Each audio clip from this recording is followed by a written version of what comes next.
आज के लिए ताओ ते चिंग का 17वां सूत्र 17th वर्स हम लेते हैं। लाओ त्से लिखते हैं, विद द ग्रेटेस्ट लीडर और ruler above them, people barely know one exists. Next comes one whom they love and praise. Next comes one whom they fear. Next comes one whom they despise and defy. When a leader trusts no one trusts him. The great leader speaks little. He never speaks carelessly. He works without self-interest and leaves no trace. When all is finished, the people say, "We did it ourselves." अर्थात लाओ त्से कहते हैं कि जो महानतम शासक हैं उनके होने का लोगों को पता ही नहीं चलता, और उनके बाद जो शासक आते हैं लोग उनसे प्रेम करते हैं और उनकी प्रशंसा करते हैं, और उसके निचले तल पर जो आते हैं शासक, लोग उनसे डरते हैं, भयभीत होते हैं, और उससे भी निचले तल पर जो शासक आते हैं लोग उनकी निंदा और अवहेलना करते हैं। जब एक शासक किसी पर भरोसा नहीं करता तो कोई भी उस पर भरोसा नहीं करता। महान शासक कम बोलते हैं, वो यूं ही कुछ भी नहीं बोल देते, जो बोलते हैं सजगता से बोलते हैं, और ये महान शासक बिना किसी स्वार्थ के अपना काम करते हैं और पीछे अपनी कोई भी छाप नहीं छोड़ते। और जब ऐसे शासकों का काम संपन्न हो जाता है तो लोग कहते हैं कि ये सब तो मैंने ही किया है। अर्थात उन्हें पता ही नहीं चलता कि शासक ने किया है।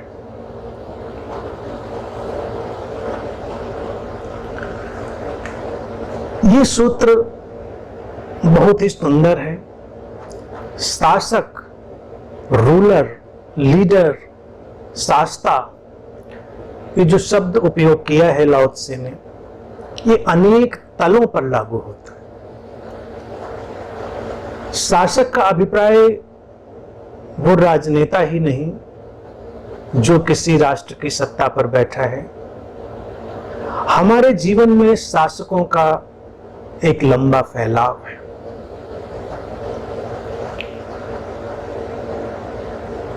परिवार में भी शासन होता है, शासक होता है। परिवार का जो मुखिया है, परिवार का जो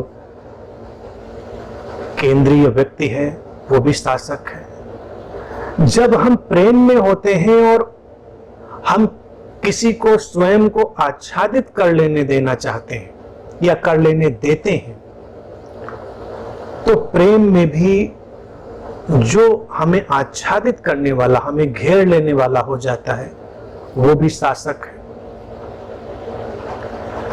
जो गुरु है, बुद्ध है, वो भी शासक है। भगवान बुद्ध की देशनाओं को पढ़ेंगे तो जगह जगह पर उन्हें शास्ता लिखा गया है, और ये भी लिखा गया है ये बुद्धों का या बुद्ध का शासन है।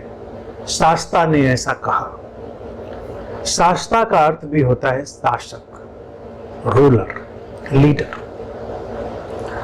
भारत में हम गुरुओं को महाराज भी बोलते हैं। राजा बाहर और महाराजा, जिसको हम बहुत बड़ा राजा बोलते हैं, और संतों को महाराज बोलने की परंपरा रही। क्यों? क्योंकि उनके माध्यम से भी एक किस्म का शासन चल रहा है। शासन क्या है? एक व्यवस्था को, एक देशना को जीवन में उतारने का माध्यम बनना। और यह प्रक्रिया किसी न किसी रूप में तो घटेगी ही। जीवन है तो शासक भी होंगे, शासता भी होंगे। जीवन है तो जीवन में शासन के अनेक अनेक तल भी होंगे। लेकिन ये जो शासन की रूल करने की जो प्रक्रिया है, इसमें पावर है, इसमें शक्ति का एहसास होता है। और जहां शक्ति का एहसास होता है वहीं व्यक्ति के भटकने और बिगड़ने के सारे रास्ते भी खुल जाते हैं। इसीलिए कहते हैं कि जो शक्ति है वो व्यक्ति को भटकाती है। Power corrupts.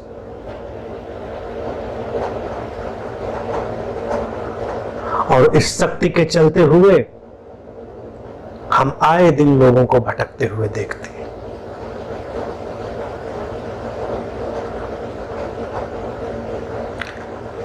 लाओ त्से इस शासन की व्यवस्था के लिए ही ये सूत्र कह रहे हैं। इनको हम शाश्वत सूत्रों की तरह देख सकते हैं, जो तब भी वैसे ही लागू होते थे और आज भी वैसे ही लागू होते हैं और आगे भी वैसे ही लागू होंगे। लाओ त्से कहते हैं कि जो सर्वोत्तम शासक है, सर्वश्रेष्ठ शासक है, उसके होने का ही पता नहीं चलता लोगों को कि उनके ऊपर कोई शासन करने वाला है।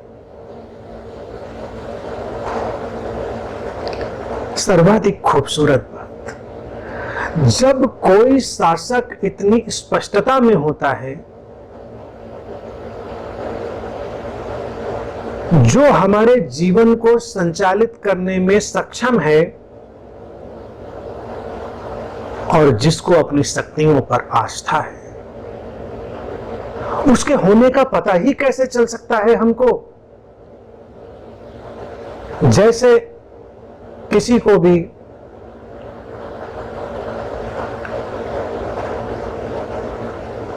स्रोत का पता नहीं चलता, परमात्मा का पता नहीं चलता। वो स्रोत की प्रक्रिया जिसे हम परमात्मा की तरह जानते हैं, जिससे सारा संसार संचालित है, किसी को पता ही कहां चलता है कि कहीं कुछ ऐसा शाश्वत नियम है जो कुछ संचालित करता है। परमात्मा को अगर हम शाश्वत नियम की तरह देखें, इटर्नल लॉ की तरह, तो कहां पता चलता है कि कोई इटर्नल लॉ है? सब चल रहा है। जितनी गहराई होती है शासक में, उतना ही उसका पता चलना कम हो जाता है। लेकिन लोग तो शासक बनना चाहते हैं, और बनना क्यों चाहते हैं? इसलिए क्योंकि शासन कर सके। लेकिन लाओ त्से की अंतर्दृष्टि से देखेंगे तो शासक शासन करने के लिए शासक नहीं बनता। शासक तो वो होता है जो अपनी संभावना की उस ऊंचाई पर उठ जाता है और जिसके माध्यम से एक शासन घटने लगता है। जैसे प्रेम की ऊंचाई में उठ जाना, जैसे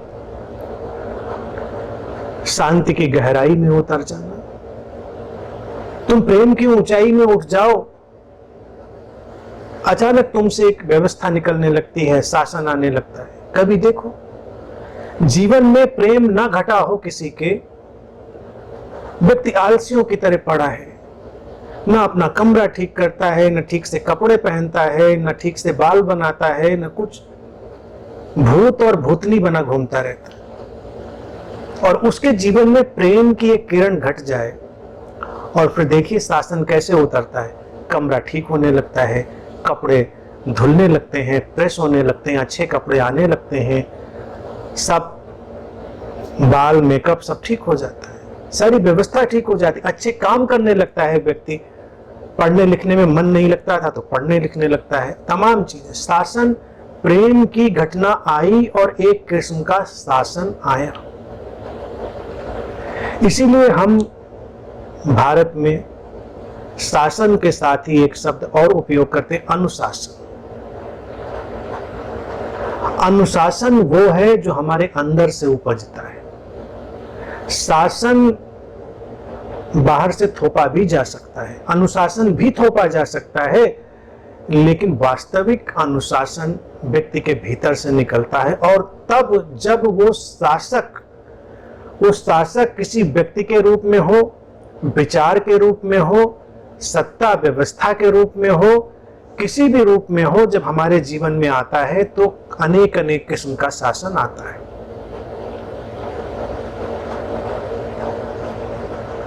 लेकिन कौन रुचि लेना चाहता है ऐसे शासक होने में कि जिसके होने का पता ही न चले, मजा ही क्या आया। तुम परिवार के मुखिया हो, हर परिवार में कोई न कोई लीडर हो ही जाता है और अनजाने ढंग से हो जाता है।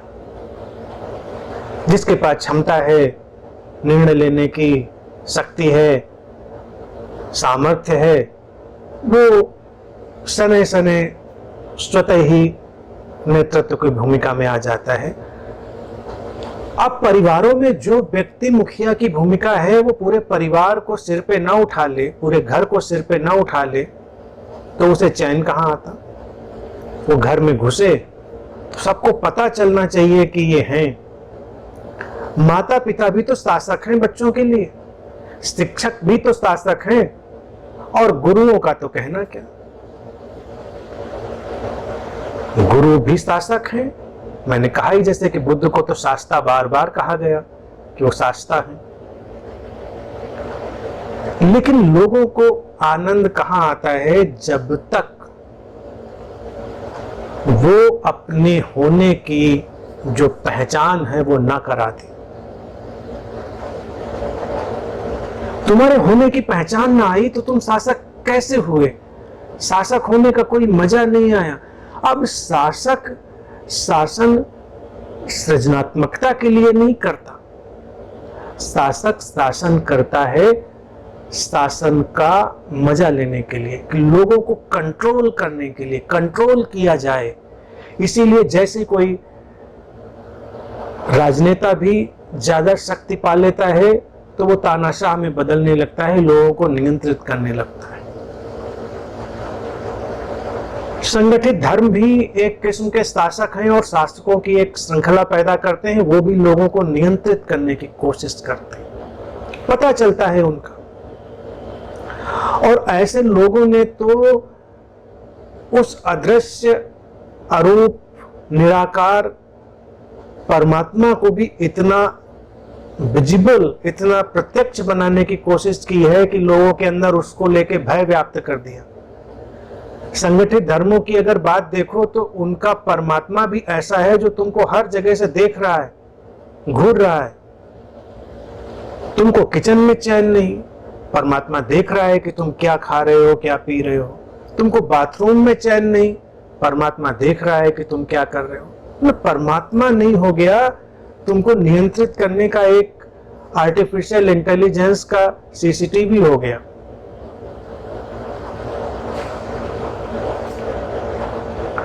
क्योंकि संगठित धर्म हो या लोगों की मानसिकता हो, उनको ऐसे शासक में तो रुचि हो ही नहीं सकती जिसके होने का पता ना चले। और लाओ त्से कहता है कि सर्वोत्तम शासक वही है जिसके होने का पता ना चले। अगर हम गुरुओं को देखें, गुरुओं के बाजार में लौट आए, तो हमको दिखाई देगा कि गुरु लोग कैसे अपने होने की उद्घोषणा करते हैं। पहली उद्घोषणा तो वो अपने बुद्ध होने की ही करते हैं। अब अखबारों में विज्ञापन पता नहीं निकलवाते भी होंगे, मुझे नहीं पता है, वो तो निकलवा भी सकते हैं कि भाई इनलाइटेंड हो गए, बुद्ध हो गए। जैसे चुनाव के टिकट मिल जाए, कोई चुनाव जीत जाए तो सब प्रचार प्रसार होता है, उसी तरह से गुरुओं का भी होता है सारा। और फिर गुरुओं की वाणी, उनकी देशना, उनकी टीचिंग, अगर उसको देखे, लाओ त्से ने सारी कैटेगरी लिख दी। वो कह रहा है ऐसा नहीं कि आप गुरु नहीं, आप शासक नहीं, आप हैं, फिर कैटेगरीज आपकी नीचे होती चली जाएंगी, लेकिन सर्वोत्तम कैटेगरी के होने का पता ही ना चले। सर्वोत्तम गुरु भी अगर होगा तो बोलेगा, बोल के चला जाएगा, तुमको पता भी नहीं चलेगा किसने कोई बोलने का दबाव दिया था, बोलने में कोई हमारे ऊपर बोझ आया, पता ही नहीं चलेगा। अच्छा लगेगा जैसे एक अच्छी हवा का झोंका गया। अब अच्छी हवा के झोंके में ऑक्सीजन थी या क्या था, तुम्हारे प्राणों ने जाना, तुम्हारे तन मन ने जाना, लेकिन उसको एनालाइज करने की जरूरत नहीं थी। तो गुरु भी ऐसे ही अच्छी हवा के झोंके की तरह होते हैं, जो सर्वोत्तम कैटेगरी में आते हैं। लेकिन ज्यादातर की रुचि है कि अपने होने का पता करवाएं, तो फिर तुमको डराएंगे, तुम्हें झकझोरेंगे, तुम्हें जगाने की कोशिश करेंगे। अक्सर बुद्धों और गुरुओं के बारे में अगर तुम देखो तो तुमको यही सुनने को मिलेगा, वो जगाने का अथक प्रयास कर रहे हैं तुमको। अरे भाई क्यों कर रहे हो प्रयास? तुमको किसी ने कॉन्ट्रैक्ट दिया है जगाने का? अस्तित्व ने तुमको कोई कॉन्ट्रैक्ट दिया है जगाने का? नहीं दिया ना। अस्तित्व को जिसको जब जगाना होता है वो जगा देता है, वो स्रोत जब जिसको जगाना चाहता है जगा देता है। तो तुमको ही उसने कॉन्ट्रैक्ट क्यों दे दिया? नहीं दिया तुमको गलतफहमी हो गई। जगाना है तो जगाने के नाम पर फिर हम झकझोरेंगे, अपनी उपस्थिति का पता चलाएंगे और अपनी विशेषता का भी पता चलवाएंगे। तो कोई बुद्ध, कोई गुरु भी तुमको जगाने का काम नहीं करता। वो क्या रुचि उसको तुमको जगाने में? सर्वोत्तम गुरु तो वो है जिसकी उपस्थिति में तुम ऐसे ही जाग जाओ कि तुमको पता ही ना चले। सूरज सुबह आसमान में उगता है, किरणें तुम्हारी खिड़कियों से झांकती हैं, अंदर आती हैं, तुम जागने लग जाते हो। वो उजास धरती पर फैलती है, तुम्हारे जागरण की प्रक्रिया प्रारंभ हो जाती। अब ऐसा तो कभी नहीं देखा कि सूरज तुम्हारी डोरबेल बजा बजा के, दरवाजा पीट पीट के तुमको जगा रहा हो, अपनी उपस्थिति का इतना एहसास करा रहा हो। तुम जागते हो तो तुमको पता भी नहीं चलता कि तुम इसलिए जागे हो कि आसमान में सूरज उगाया है, कि उजास बाहर फूट पड़ी है, कि रोशनी ने स्पर्श कर लिया है, कि जीवन की तरंग जागने लगी है, तो तुमको भी जागने का एक वातावरण बन गया है। तुमको नहीं पता चलता, इतना अलिप्त। शासक लाओ त्से कहता है ऐसे ही अलिप्त होता है, पता ही नहीं चलता, दरवाजे नहीं पीटता। लेकिन गुरुओं को अगर देखो तो तुमको इतना झकझोरेंगे जगाने के लिए कि तुमको लगने लगेगा कि हाँ साहब बिल्कुल बिल्कुल, नहीं जागे तो हमारा होगा क्या। हम रेंगते हुए कीड़े मकोड़े नजर आने लगते हैं, अंधेरों में भटकते हुए कुछ भूत प्रेत से नजर आने लगते हैं। लगता है ये मुक्ति नहीं पाई, ये मोक्ष नहीं पाया, ये इनलाइटनमेंट नहीं पाया जिसको देने के लिए आए हुए हैं। तो क्या होगा? इतनी मेहनत कर रहे हैं, इतनी मेहनत कर रहे हैं ये हमको जगाने के लिए और हमको मुक्त करने के लिए। तो ये क्या है? ये उसका दबाव है। दबाव में भाषा आक्रामक होती है, निंदा की होती है। शासक चाहे वो राजनीतिक तल पर हो, धार्मिक तल पर हो, किसी भी तल पर हो, फिर वो भाषा का भी बड़ा ही डिप्लोमेटिक उपयोग करने लगता है। कोई जरूरत नहीं। शासक वो है जो जानता है कि क्या होना चाहिए, कब कौन सोया है, कब किसको जागना चाहिए, कब किसको जगाना है, नहीं जगाना है, हमको नहीं पता। जैसे तुम घर में हो, प्रेम पूर्ण घर में हो और एक माँ की परिकल्पना घर में देखें, उसके बच्चे हैं, 2 हैं, 3 हैं, 1 है, कितने भी, चलो 2 मान लेते हैं, और अलग अलग वक्त पे सोए हुए हैं। कोई रात को 10 बजे ही सो गया था, कोई 12 बजे, कोई 2 बजे सोया था। तो उसको पता है कि कब किसको जागना है। जो 2 बजे वाला सोया है उसको थोड़ी और देर सो लेने देते हैं, 10 बजे वाला सोया है वो जाग सकता है। तो इसलिए वो जबरदस्ती जगाने की कोशिश नहीं करेगी किसी को। जो जाग रहा होगा उसको जाग जाने देंगे। अगर हमको ये पता ही ना हो कि जो 2 बजे सोया है या रात के 4 बजे सोया है उसको हम अभी 6 बजे जगाने के लिए तैयार कर दें, तो उसके ऊपर तो अत्याचार होगा।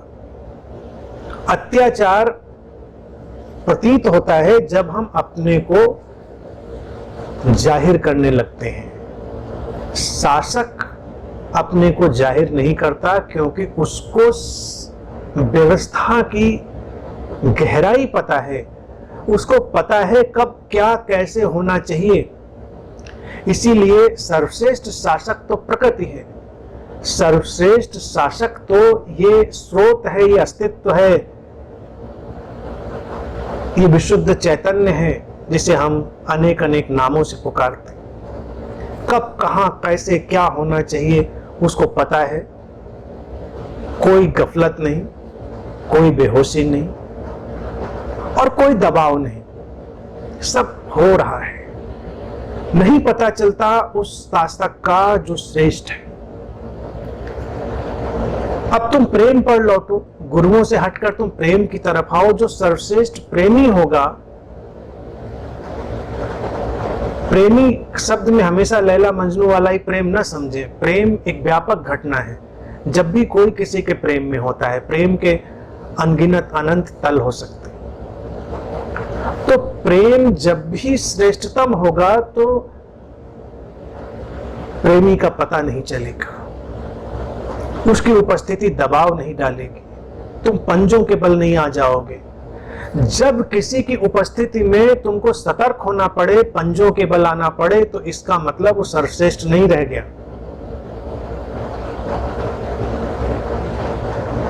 और लाओ त्से एक रोचक बात और कह रहे हैं कि सर्वश्रेष्ठ से नीचे, यानी कि उसके दूसरे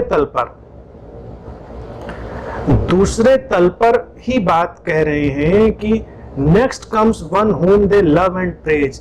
और उस सर्वोत्तम के बाद ही जो आता है उसी की लोग प्रशंसा करते हैं और उससे प्रेम करते हैं, क्योंकि वो अपने को जाहिर करता है। तो जाहिर करना भी एक किस्म का विज्ञापन है। और हमारा जो जीवन है और हमारे मन की जो संरचना है वो विज्ञापन से ही संचालित है। कहते हैं ना मार्केटिंग में जो जुमला, जो दिखता है वो बिकता है। तो यहां जो दिखता है वही प्रशंसा पाता है, वही प्रेम पाता है। जो दिखता ही नहीं उसको तुम क्या प्रेम और प्रशंसा दोगे अपनी? वो तो हो गया। तो जो गुरु भी दिखने लगता है उससे तुम प्रेम करते हो, उसकी तुम प्रशंसा करते हो, उसकी स्तुति करते हो। जो शासक दिखने लगता है, जो प्रेमी दिखने लगता है, जाहिर होने लगता है, उसी से तुम प्रेम कर पाते हो, उसी की प्रशंसा कर पाते हो।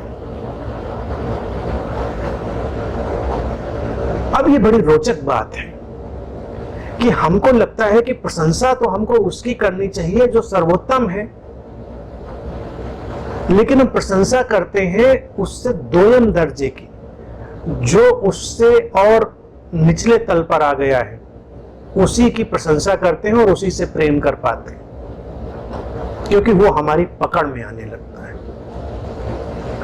जो हमारी पकड़ में नहीं आता वो प्रशंसा योग्य भी नहीं रह जाता, क्योंकि प्रशंसा और प्रेम एक प्रतिक्रिया है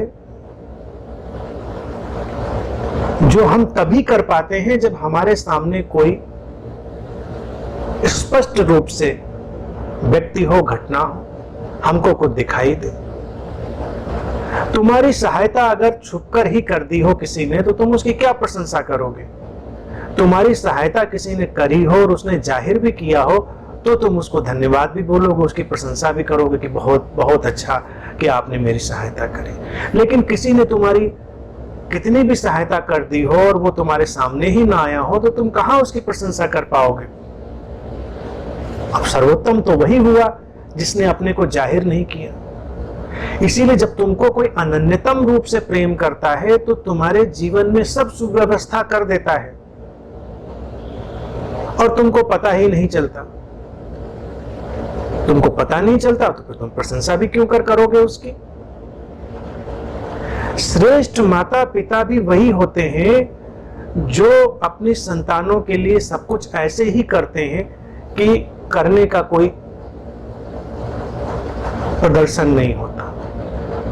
थोड़ा बहुत तो ये इनबिल्ट है, लेकिन फिर भी गाहे बगाहे माता पिता भी बहुत प्रदर्शन कर देते हैं, बहुत जाहिर कर देते हैं कि देखो मैं क्या क्या कर रहा हूं, तुम्हारी कितनी फीस दे रहा हूं, तुम्हारे लिए मैंने क्या क्या किया, कितने कष्ट उठाए।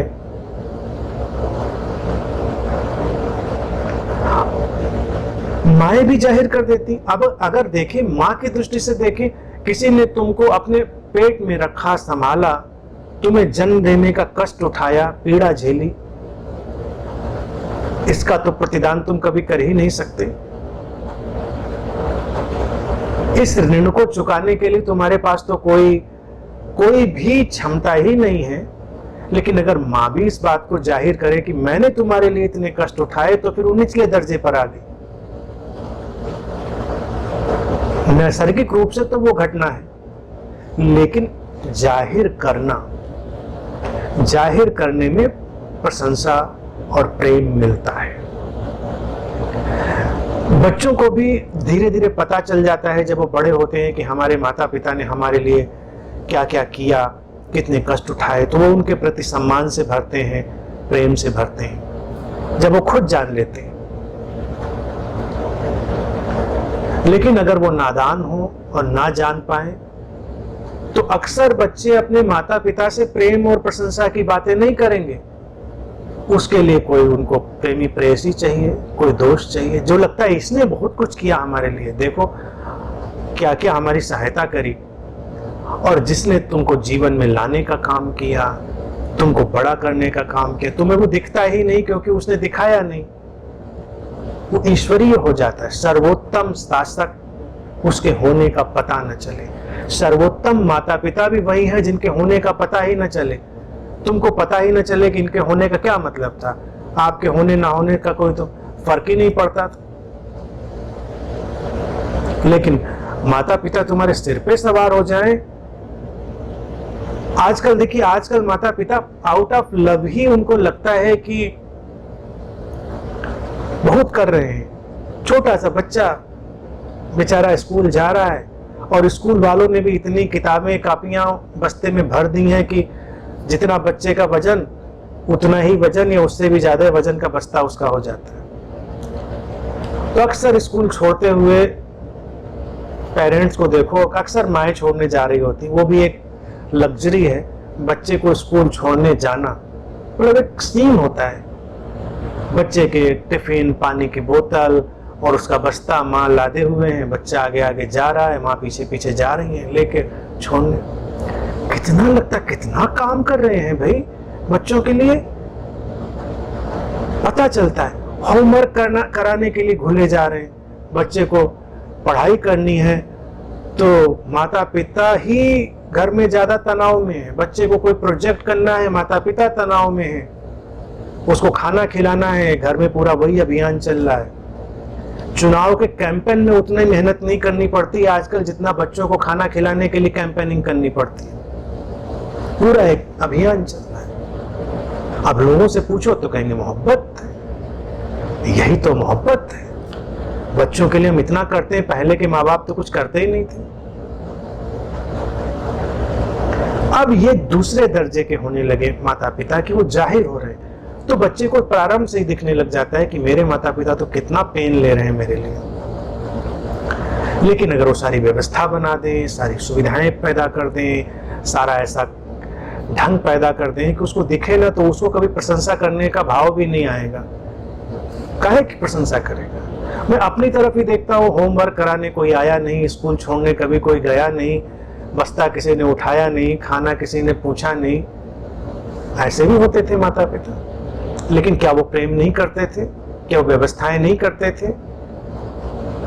लेकिन उनका दबाव बहुत कम होता था। मैं छोटा था तो मेरे माँ की तो मृत्यु हो गई थी बचपन में, और जो मेरे पिताजी थे वो इतने निर्लिप्त रहते थे, किसी बात में पूछते ही नहीं थे। स्कूल, अब आजकल तो स्कूल ना जाए तो एक अपराध, हालांकि हम एक अनुशासित बच्चे थे तो जाते थे स्कूल, लेकिन उनको नहीं मतलब था, पूछते भी नहीं थे कि गए कि नहीं गए। उन्होंने मान लिया था गए ही होंगे, स्कूल एडमिशन करा दिया तो गए ही होगा।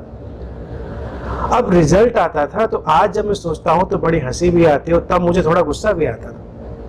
रिजल्ट में कितने भी मार्क्स आए हों, मैं जाके उनको बताने की कोशिश करता था कि रिजल्ट आ गया मेरा, ठीक है, बढ़िया, बहुत बढ़िया।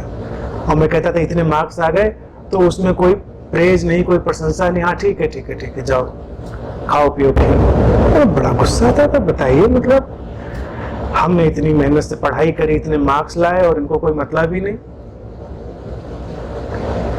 पहले के थोड़े माता पिता ऐसे इसी ढंग के होते भी थे, इतने हावी नहीं रहते थे। हमारे यहाँ कुछ ज्यादा ही था, तो तब मुझे थोड़ा गुस्सा भी आता था।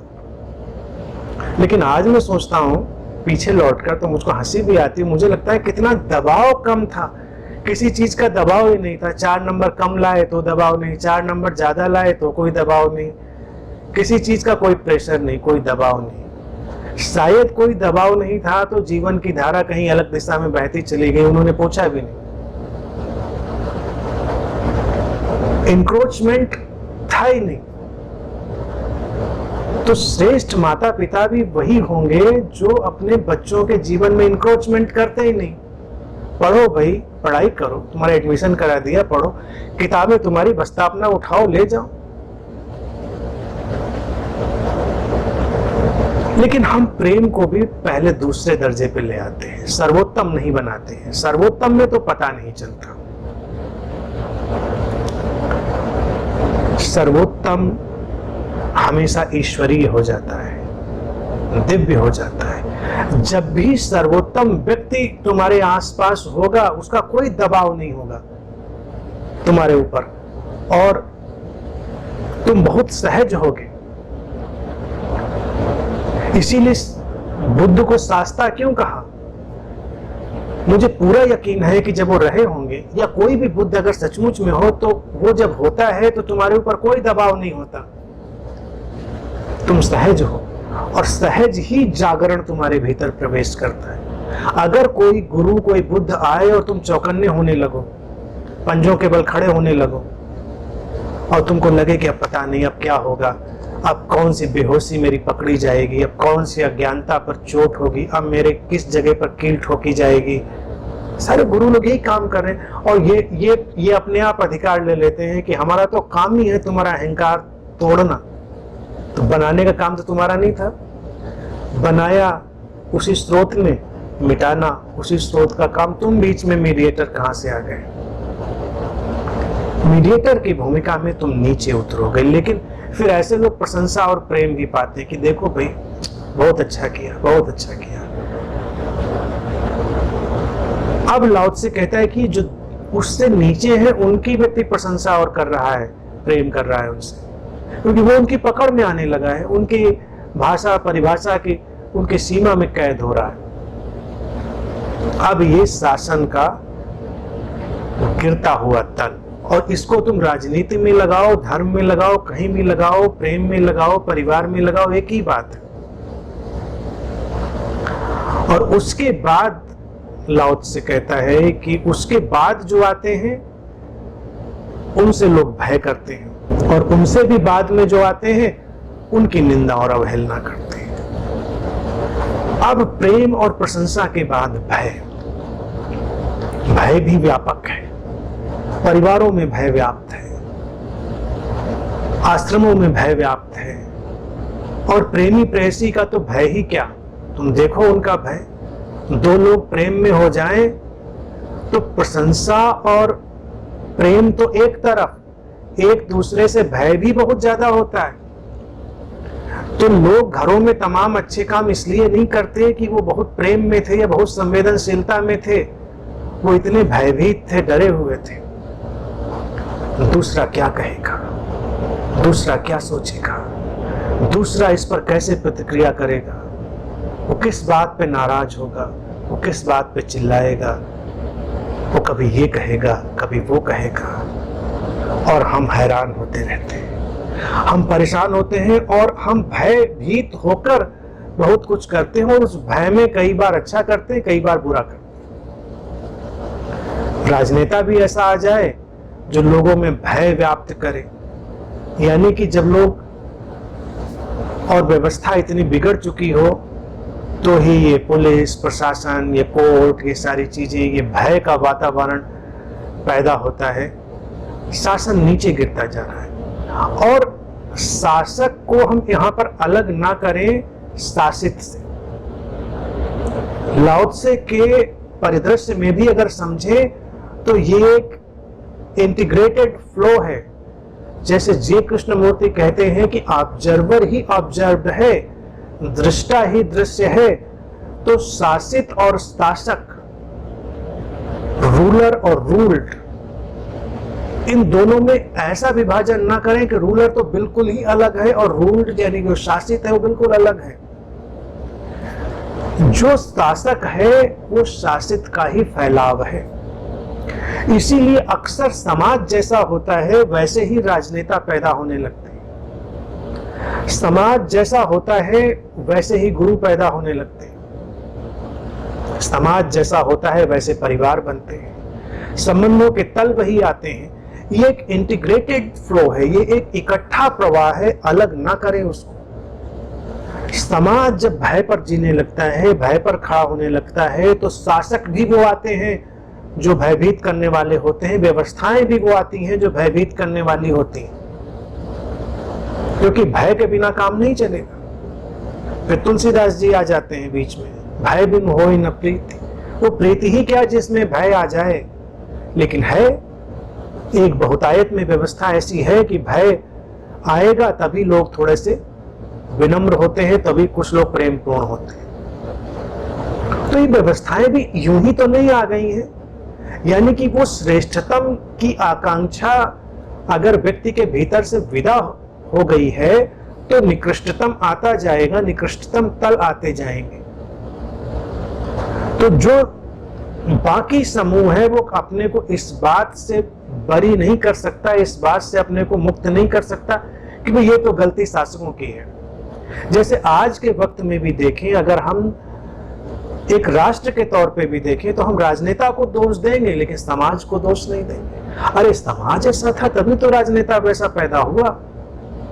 समाज की आकांक्षाएं, समाज के जो लक्ष्य थे, महत्वाकांक्षाएं थी, उसके लोभ और भय के जो तल थे, उन्होंने ही किसी को गति दे दी है, शासक बन गए। जब समाज सर्वोत्तम में रुचि लेना बंद कर देता है और एक एक कदम नीचे गिरने लगता है तो शासक भी एक एक कदम नीचे गिरने लगता है और एक परपेचुअल मूवमेंट बन जाता है। ये एक ऐसा दुष्चक्र बन जाता है जो खिंचता चला जाता है। हमको चारों दिशाओं में काम करना होगा। अगर तुम कहो कि मेरे जीवन में ऐसा प्रेमी प्रेसी आया जिसने मेरे ऊपर इतनी पॉजिटिवनेस, इतना शासन पैदा किया कि मेरा दम घुट गया, तो तुम वैसा चाह रहे थे, तुम्हारे अंदर वैसा कुछ होगा ना। क्यों आकर्षित होती वैसी चीजें? जीवन का नियम तो यही कहता है कि समान समान को आकर्षित करता है, लाइक अट्रैक्ट्स लाइक। तुम्हारे जीवन में जब कुछ अलग किस्म के मित्र आए, तुम्हारे जीवन में अलग किस्म के शिक्षक आए, अलग किस्म के गुरु आए, अलग किस्म के परिवारी जन आए, प्रियजन आए, तो अपने भीतर भी झांको, तुम्हारे भीतर भी उसके तत्व मिलेंगे। तुमको भी देखना पड़ेगा कि ताओ जो तुम्हारे भीतर का है, तुम्हारे भीतर का जो रित है, वो भी पतन में जा रहा होगा। समाज जब निचली सीढ़ियों पर उतर रहा होगा तो शासक भी स्वभावतः निचली सीढ़ियों पर उतरेंगे।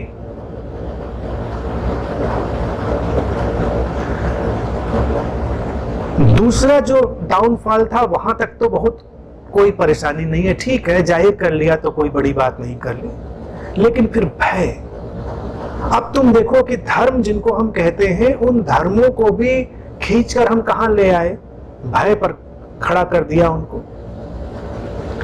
धर्म तो वैसा होना चाहिए था कि धर्म का पता ही न चले जीवन में। भारत में धर्म नहीं था, भारत में सनातन धर्म था, ताओ।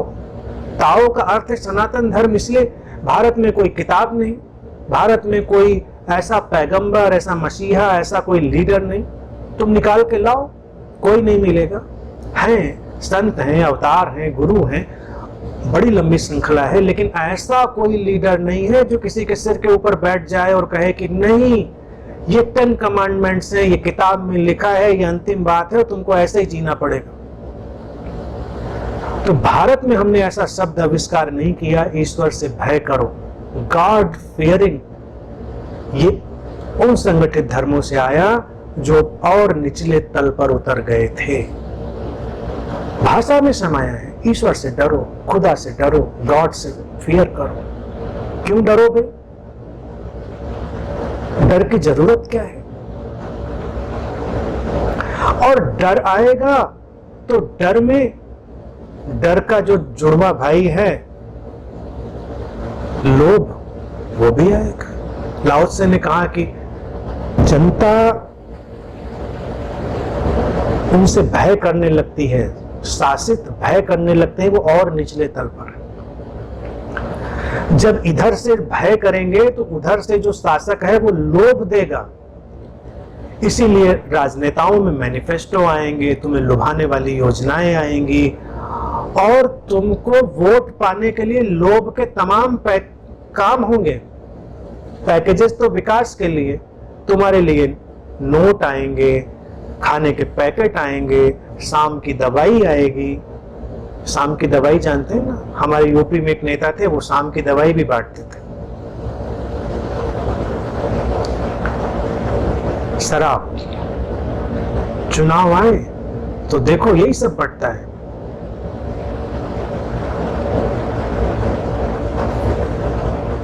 भय जब आएगा तो लोभ का प्रसार होगा,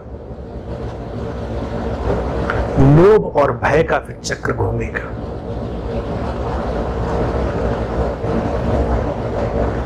जो कंपनी जाएंगी, नौकरियां आएंगी, वहां भी जब और निचले तल पर चीजें चली जाएंगी तो यही सब होता है, भय और लोभ।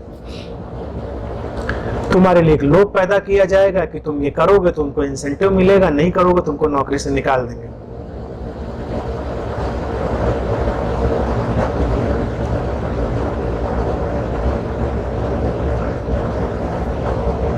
जितना शासक नीचे उतर रहा है, जनता उससे भयभीत होने लगती है। और भय एक ऐसी विषय वस्तु है जो जब व्यक्ति के जीवन में प्रवेश करती है तो नशे का काम करने लगती है।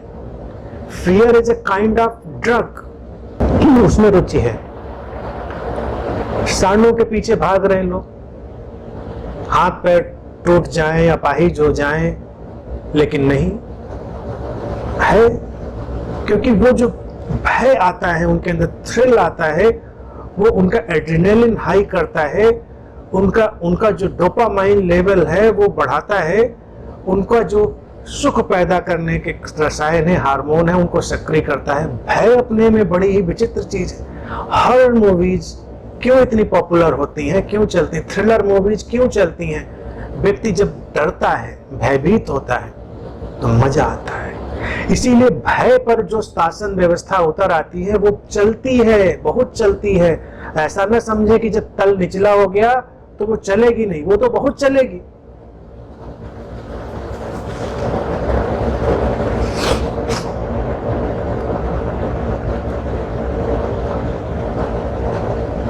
देखो जो धर्म आए संगठित हुए, ताओ संगठित नहीं हुआ, सनातन संगठित नहीं हुआ, लेकिन बाकी के धर्म जब नीचे उतरते गए मनुष्य के साथ तो संगठित हो गए तो भय आ गया, लोभ आ गया, ये स्वर्ग आ गया, ये नरक आ गया, ये जन्नत आ गई, ये जहन्नम आ गया, ये पाप आ गया, ये पुण्य आ गया, सब आ गया तुमको डराने की, लुभाने की।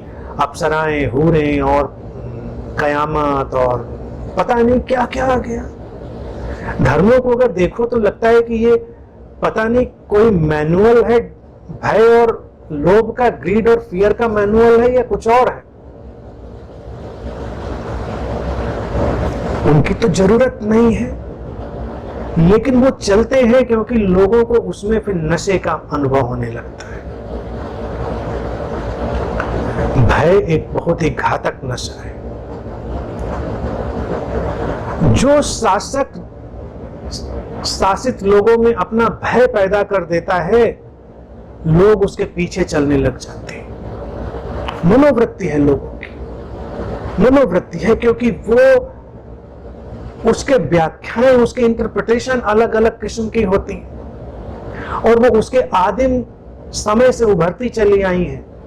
जब वो कभी जंगलों में रहता था, जंगली जानवरों के बीच रहता रहा होगा और वो स्मृति उसके भीतर पड़ी है। कोई जानवर तुमको भयभीत कर रहा है,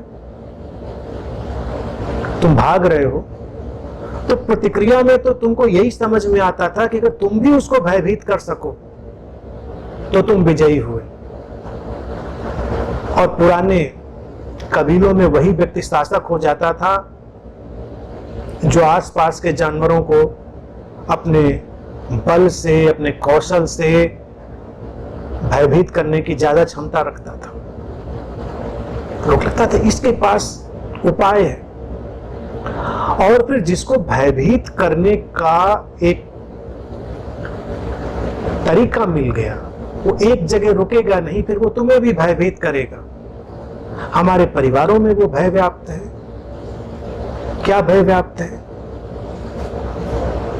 देखिए कौन से परिवार विशुद्ध प्रेम पर खड़े हैं, वो तो भय और लोभ पर ही खड़े हैं। तुम्हारी शादियां होती हैं और तुमको लगता है प्रेम पर खड़ी हैं, भय पर। ऐसा नहीं हुआ तो कहीं डाइवोर्स हो गया, तो कहीं छोड़ दिया, तो घर छूट गया, तो कहां जाएंगे, तो फिर क्या होगा, भय है।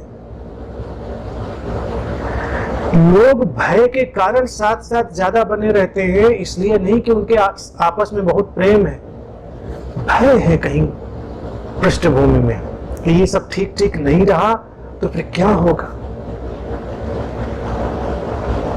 और समाज में लोग इसलिए सुधरे हुए रहते हैं क्योंकि दंड का भय है।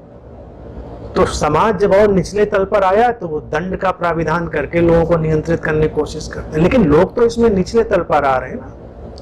तुमको अच्छे काम तो इसलिए करने चाहिए क्योंकि तुम्हें अच्छा पता है। फिर गुरु लोग तुमको भयभीत करने लगते हैं। और गुरुओं का भय कैसा? पुराना भय अपनी किस्म का था और न्यू एज गुरुओं का भय अलग किस्म का। वो लिबरेशन, फ्रीडम और तमाम तरह के अच्छे अच्छे शब्दों में आता है। ये जीवन जी रहे हो, घिसट रहे हो, क्या होगा इस जीवन का तुम्हारे अगर तुम मुक्त नहीं हुए? और कोई ये नहीं पूछता कि काहे से मुक्त होंगे और कहाँ मुक्त होंगे और क्यों मुक्त होंगे, और मुक्त होंगे तो क्या होगा, ऐसा क्या होगा जो हमारे पास अभी नहीं है और मुक्त होंगे तब होगा। हम कोई क्वेश्चन नहीं पूछते। तो गुरु आके तुमको डराने लगता है कि ये तुम जीवन जी रहे हो, ये तुम्हारा वासनाओं के दलदल में फंसे हुए, तुम हवस के पुजारी, तुम वासना के कीड़े, तुम मेटेलिस्टिक पदार्थ में उलझे हुए लोग, तुम्हारे जीवन का क्या होगा, इस दलदल में खड़े हुए हो। सही में बिल्कुल दलदल में खड़े हुए हैं। अब ये आए हैं, दलदल से निकालेंगे हमको।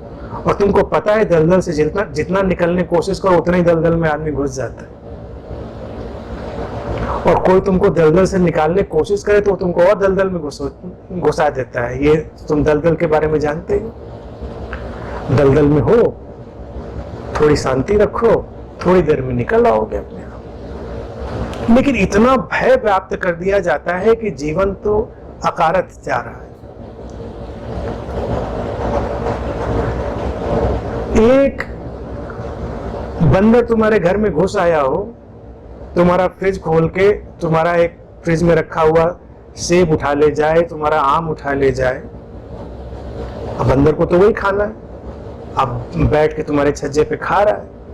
तुम उसको कभी कन्विंस नहीं कर सकते कि भैया ये छोड़ दो, कहाँ चक्कर में पड़े हो, तुम सेब खा रहे हो, आम खा रहे हो, जीवन अकारत कर रहे हो, हम तुमको स्वर्ग दिलाएंगे, हम तुमको मुक्ति दिलाएंगे, हम तुमको इनलाइटनमेंट दिलाएंगे। बंदर के बंदर रहोगे, फ्रिज खोलते हो, सेब निकालते हो, खाते हो, तुम उत्पात मचाते हो, मुक्ति नहीं पाई तो क्या पाया तुमने? बंदर कन्विंस होने वाला नहीं, वो सेब खाएगा, कहेगा ठीक है।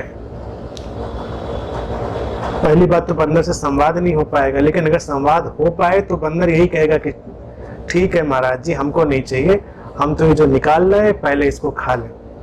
क्योंकि वो भी इतना स्मार्ट है, उसको पता है कि क्या जरूरी है, हमको तो पता ही नहीं क्या जरूरी है। तो ये निचले तल पर शासन आता जा रहा है और लोग हमको डराने का काम कर रहे हैं।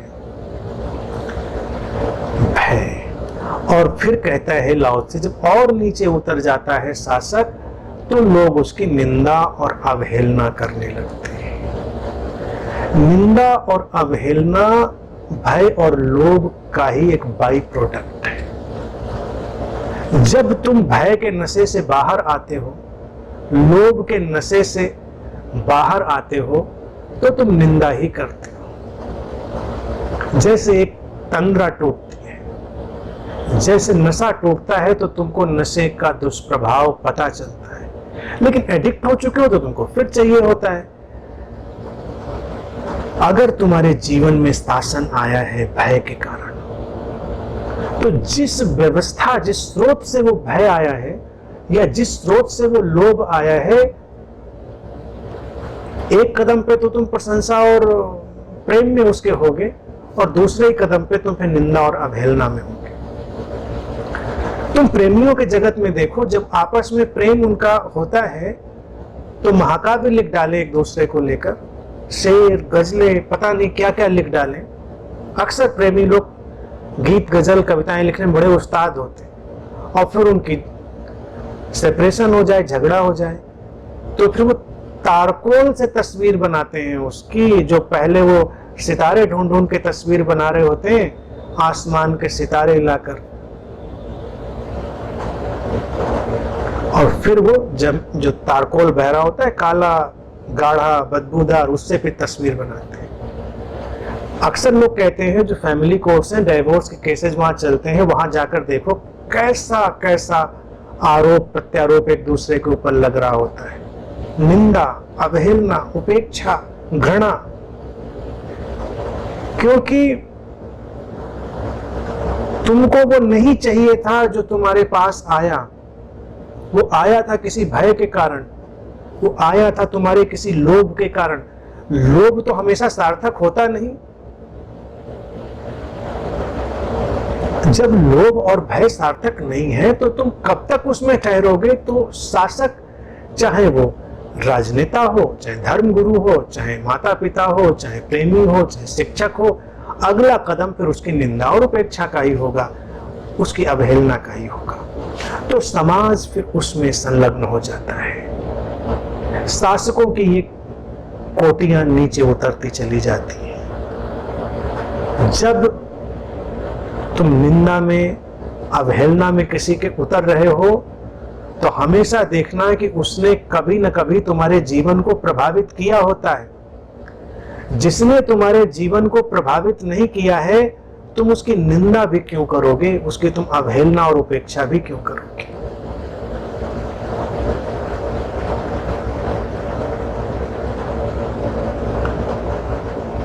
ये सब गिरते हुए तल हैं।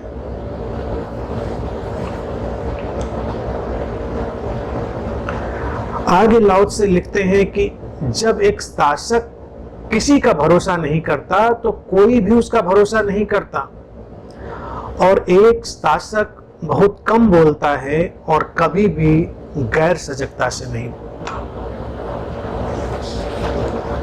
ये तो जीवन का नियम है। जीवन तो तुम्हारी प्रतिध्वनि है। तुम भरोसा करोगे, भरोसा तुम पे लौटेगा। तुम भरोसा नहीं करोगे, भरोसा तुम पर क्यों कर लौटेगा? शासक को जब अपनी कुशलता में यकीन नहीं रह जाता, अपने इरादों में, अपने मंतव्य में यकीन नहीं रह जाता तो किसी का भरोसा नहीं करता, क्योंकि उसको लगता है कौन मुझे इस व्यवस्था से गिरा दे, कौन मुझे कल को इस सत्ता से बाहर कर दे। जब कोई तुम्हें भयभीत करता है तो तुमको हमेशा मानना चाहिए वो पहले ही भयभीत हो चुका है। जानवरों को देखा है, तुम्हारे ऊपर आक्रामक कब होते हैं? जब वो भयभीत हो गए होते हैं। भयभीत व्यक्ति ही दूसरों को भयभीत करता है। बंदरों को तो तुमने अक्सर देखा होगा, वो तो हमारे पड़ोसी जानवर हैं। तुम निकले, वो डर गए तो तुम्हारे ऊपर हावी होने की कोशिश करेंगे। हर जानवर का एक काम है। भयभीत जो तुम करने की कोशिश कर रहा है वो पहले ही भयभीत हो चुका है। उसकी प्रतिक्रिया में वो भरोसा नहीं करेगा। तो जो शासक बहुत पतन में चला गया है, जिसका ताओ, जिसका रित, जिसका इटर्नल लॉ बिल्कुल ब्लर्ड हो गया है, अब वो किसी में भरोसा नहीं करता। तमाम नेताओं को देख लो, उनको रात में नींद नहीं आती।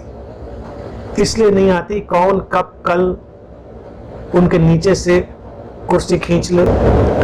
प्रेमी प्रेयसियों को नींद नहीं आती कब कौन किसके दूसरे के प्रेम में पड़ जाए। तो पहरेदारी रखनी है, फोन चेक करना है। और आजकल तो पर्सनल स्पाई का भी चलन हो गया है कि लोगों को भरोसा नहीं है तो पेमेंट देते हैं, पर्सनल स्पाई को अपने पति पत्नी के पीछे, अपने बच्चों या अपने माता पिता के पीछे लगा देते हैं। पर्सनल स्पाई वो रिपोर्ट बना के देता है कि यहाँ गया था, उससे मिला था। ये आज का चलन है, क्योंकि तुमको भरोसा नहीं तो तुमको ये सब चाहिए ही होगा, ये सब करना ही पड़ेगा। चैन की नींद नहीं। गुरु हो जाए, गुरुओं को जो भरोसा नहीं, अपने शिष्यों पर भरोसा नहीं, कब कौन शिष्य कल छोड़ के चला जाए। बड़ी मुश्किल से तो जुटाए थे, गिने थे, कल को गायब हो गए। सर्वोत्तम गुरु तो गिनता ही नहीं, कोई पता ही नहीं कौन शिष्य कौन। मेरे सामने बड़ी अड़चन रही। मैं अक्सर कहीं जाता हूं तो लोग इसी नजरिए से अक्सर पूछते हैं, और कितने लोग आपको फॉलो करते हैं, आपके कितने शिष्य हैं। मैं अक्सर इस प्रश्न से एकदम किंकर्तव्य विमूढ़ हो जाता हूं, और मेरा फिर यही जवाब होता है सरल बचने का। मैं कहता हूं मैं गिनता नहीं। जब मैं कहता हूं मैं गिनता नहीं तो उससे लोग इंटरप्रेट करते हैं इतने होंगे कि गिनने की इनको पास फुर्सत नहीं। इसलिए नहीं कि फुर्सत नहीं है, क्योंकि गिनता नहीं, और सचमुच में नहीं गिनता। मैंने कभी नहीं गिना कौन आता, कौन जाता, कौन आया, कौन गया। लेकिन गुरु लोग तो गिनते हैं। लिस्ट बनी, रजिस्टर बना है, रजिस्टर्ड हो गए हो तुम। एक छोड़ के गया तो हलचल हो जाती है, बेचैनी हो जाती, गया निकला, पकड़ो इसको। कैसे जा सकते हो? भरोसा ही नहीं तुम्हारे ऊपर। प्रेमी प्रेषियों को भरोसा नहीं, गुरुओं को भरोसा नहीं, शासकों को भरोसा नहीं। आज वोट दिया था इसने, कल देगा कि नहीं देगा। तो मैनिपुलेशन होते रहना चाहिए, होते रहना चाहिए। धर्मों में ये जो कन्वर्जन की परंपरा आ गई, रूपांतरण की, कहां से आ गई? इससे ज्यादा निम्न तल की कोई एक्टिविटी क्या हो सकती है कि धर्मों में धर्मांतरण। एक मत, एक पंथ का मानने वाला, एक मजहब को मानने वाला व्यक्ति किसी दूसरे को अपने उसमें रूप डालने की कोशिश करता है। So stupid. इससे ज्यादा पतन तो हो ही नहीं सकता धर्म का, क्योंकि उसको भय है कि लोग सही तो कौन हमसे जोड़ने वाला है। अरे तुम्हारा प्रकाश, तुम्हारी चमक इतनी होनी चाहिए कि किसी को लगे तो तुम्हारे प्रकाश के साथ चलना चाहे। लेकिन तुम किसी को कन्विंस करके, लालच देके, भय देके, इतिहास गवाह है, लालच से लोगों को धर्मांतरित किया गया, तलवार के जोर पर धर्मांतरित किया गया। धर्मांतरण सबसे निकृष्टतम प्रक्रिया है मनुष्यता में। भय से उपजी, भरोसा नहीं है। अब शासक वैसे हो गए हैं जिनको भरोसा ही नहीं किसी, और प्रतिक्रिया में फिर कोई तुम पर भरोसा क्यों करेगा? तुम भरोसा करो, लौटते हुए लोग तुम पर भरोसा करेंगे। तुम्हें अस्तित्व पर भरोसा नहीं है तो अस्तित्व भी तुम पर वैसा ही प्रभाव डालता है, अस्तित्व भी तुम्हें वही प्रतिक्रिया देता है। तुम्हें जीवन की प्रज्ञा पर भरोसा नहीं, तुम्हें अपने शरीर पर भरोसा नहीं, तुम्हें अपने मन पर भरोसा नहीं, तुम्हें अपने शरीर और मन की क्षमताओं पर भरोसा नहीं, तो ये सब चीजें उलझती चली जाती। यहां पर बस इतनी ही बात समझने की जो लाओ त्से कह रहा है कि जीवन एक प्रतिध्वनि है, तुम्हारा जीवन वैसा ही है जैसे तुम हो, वही तुम पर लौट कर आता है। और वो कहता है कि अच्छा शासक कम बोलता है, तो ज्यादा बोलने की जरूरत नहीं। किसी को समझाने के लिए तुमको बहुत बोलना पड़े तो इसका मतलब बात गड़बड़ है। और कोई भी बात वो केयरलेसली नहीं बोलते, गैर सजगता से नहीं बोलते, जो बात बोलते हैं सोच समझ कर बोलते हैं।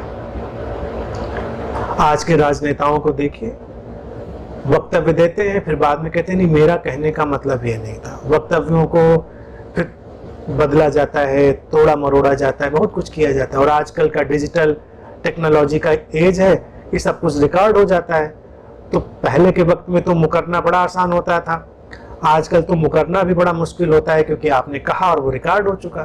तो उसके लिए भी फिर एक अलग उनको कुशलता लानी पड़ती है कि उसको भी कैसे वो बदले। जब तुम गैर सजगता से केयरलेसली कुछ बोलोगे तो यही सब करना पड़ेगा।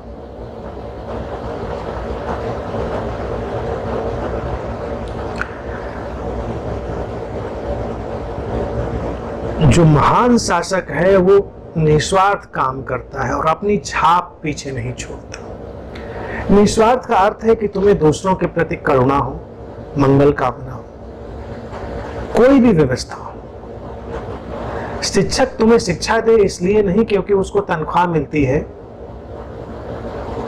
शिक्षक शिक्षा इसलिए दे क्योंकि शिक्षा अच्छी चीज है, होनी चाहिए, किसी के वेलबींग में रुचि है। शासन आए, राजनेता समाज में कल्याणकारी योजनाएं लाए, इसलिए लाए क्योंकि समाज विकसित होना चाहिए, इसलिए नहीं कि उसको वोट मिलना चाहिए।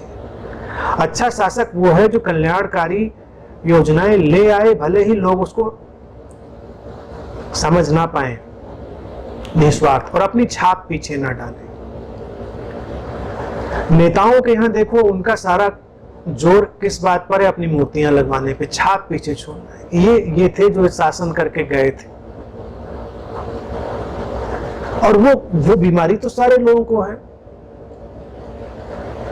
अपने माता पिता के नाम पे स्मारक बनाना, स्कूल बनाना, धर्मशाला बनाना, ये परंपरा चलती थी। अब तो और कुछ नहीं मिलता तो फेसबुक पेज और इंस्टाग्राम प्रोफाइल ही बना देते हैं, कुछ तो कर ले। और ये जो सोशल मीडिया, वो भी वसीयत चलाने लगे हैं कि अब अगर तुम मर गए तो तुम पहले उसमें वसीयत अपनी कर जाओ कि तुम्हारे बाद तुम्हारा प्रोफाइल कौन चलाएगा। छाप छोड़ने की हमारी प्रवृत्ति बहुत ज्यादा है। सोशल मीडिया ने उसमें जैसे आग जल रही थी, उसमें पेट्रोल डालने का काम कर दिया है। छाप ही छाप। कोई भी व्यक्ति शांति से कुछ भी करना नहीं चाहता, सबको बहुत छाप चाहिए, इंप्रेशन चाहिए, ट्रेसेस चाहिए। उल्टा सीधा सुरा बेसुरा कुछ भी लिखो गाओ, तुमको लाइक चाहिए, तुमको हार्ट चाहिए, तुमको सब। सोशल मीडिया ने तुम्हारे उन्हीं अचेतन आकांक्षाओं को कैश करना शुरू कर दिया है। एक नए किस्म का शासन अब आ गया है डिजिटल एज में। जो डिजिटल प्लेटफॉर्म है वो एक अलग किस्म के शासक में तब्दील हो गए हैं। वो भी आज की एक नई हकीकत है। लेकिन श्रेष्ठ शासक जो है वो अपना काम करता है, निस्वार्थ ढंग से करता है, तुम्हारे कल्याण के लिए करता है। जब मंगल कामना होगी तभी निस्वार्थ होगा।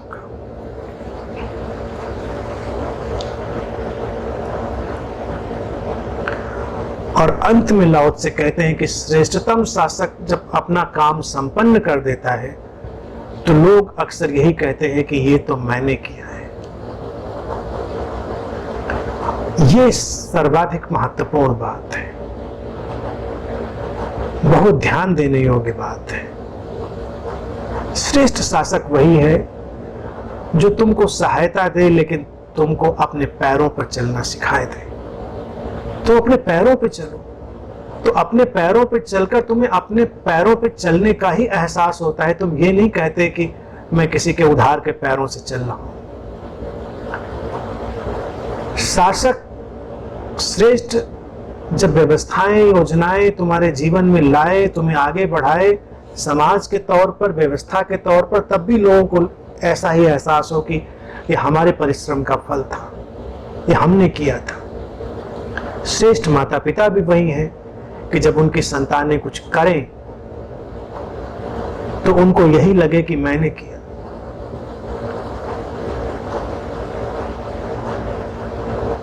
श्रेष्ठ शिक्षक भी वही है कि वो शिक्षा में अपने कितने भी प्राण डाले, लेकिन जब शिक्षार्थियों को समझ में आए तो उनको यही लगे कि मैंने समझा था।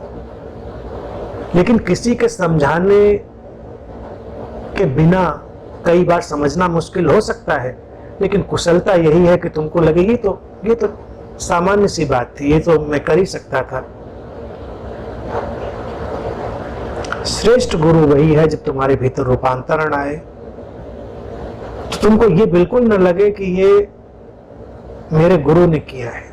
तुमको लगे तो बस हो गया, मैंने कर लिया, या ऐसे ही हो गया, सुबह उठे थे बस ये अवेकनिंग आई।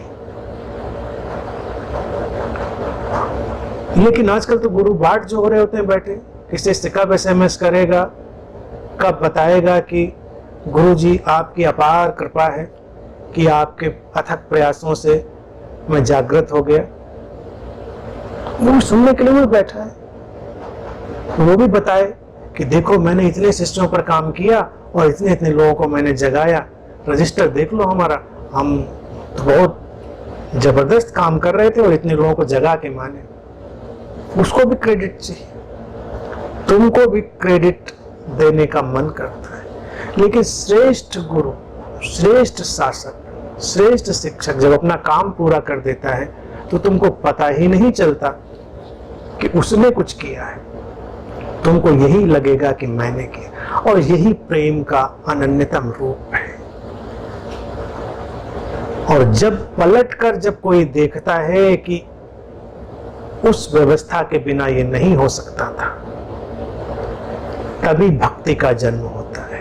भक्ति है गहनतम अनुग्रह, डीपेस्ट ग्रेटिट्यूड। भक्ति कोई परंपरा नहीं है कि आप ढपली बजा रहे हो, मंजीरा बजा रहे हो तो भक्ति कर रहे हो किसी की। भक्ति इसीलिए मैं हमेशा कहता हूं कोई मार्ग वार्ग नहीं है। लोग कहते हैं भक्ति मार्ग से चलेंगे, तो भक्ति भी मार्ग हो गई तो फिर तो बात ही खत्म हो गई।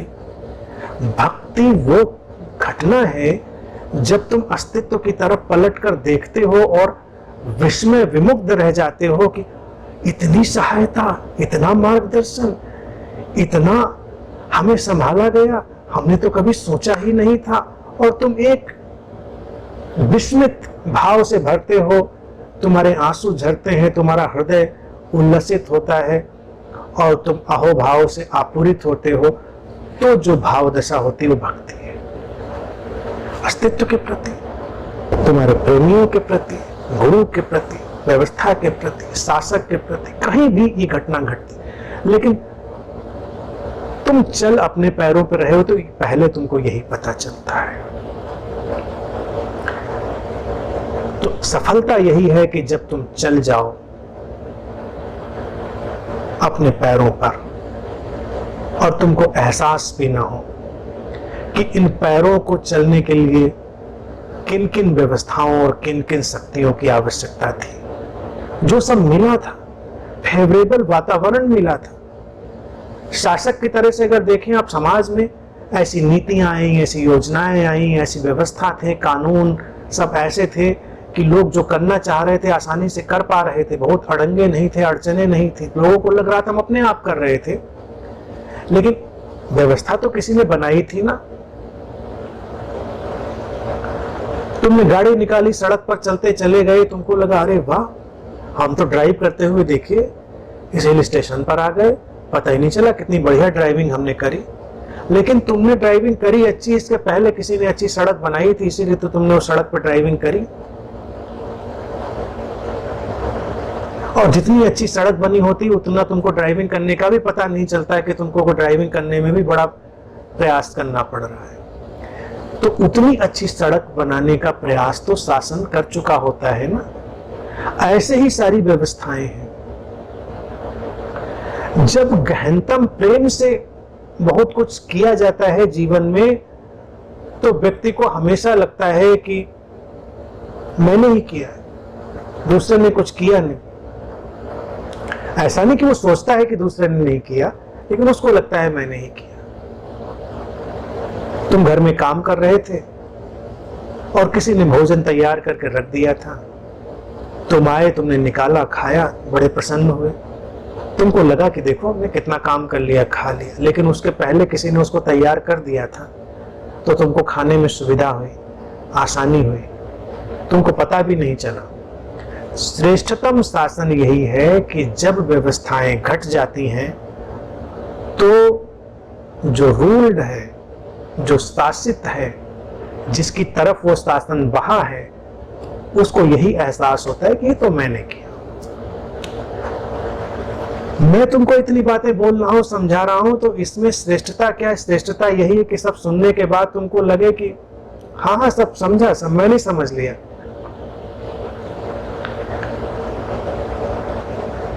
अच्छी बात है। जब तुम्हारे ऊपर गुरु की टीचिंग्स पत्थर की तरह लदी हुई ना हो, तुम याद करना चाहोगे अनंत सिंह ने क्या कहा था पिछली 3-4 सीटिंग में? कहा नहीं, पता नहीं, कुछ कहा था, लेकिन अभी जो मेरी समझ में आ रहा है वो तो मैं ही समझ रहा हूं। उन्होंने जो कहा हो सो कहा हो, तो इसका मतलब ये सफलता सर्वोत्तम की तरफ है, क्योंकि तुम्हारे ऊपर वो शब्द, वो देशना बोझ बन के नहीं आई। लेकिन तुम कोट करने में एक्सपर्ट हो कि नहीं नहीं ये कहा था, ये कहा था, ये कहा था। श्रेष्ठतम गुरु अलग अलग प्रयोग करते हैं। देखिए आज डिजिटल एज है, तो हम लोग लाइव बैठे हैं, बात कर ले रहे हैं, वीडियोज आ जाते हैं, वो सब हो जाता है। यहाँ तक तो ये भी मुझे नेसेसरी इविल लगता है। कुछ किताबें आ जाए, जरूरत पड़े तो वो भी ठीक है, हो जाता है। लेकिन किताबें छाप छाप के तुम्हारे सिर पे डाल दी जाएं, तो वो भी एक किस्म का आक्रमण है, क्योंकि तब तुमको हमेशा लगेगा ये किताब ना पढ़ते तो कैसे ज्ञान आता, ये किताब ना पढ़ते तो कैसे ज्ञान आता।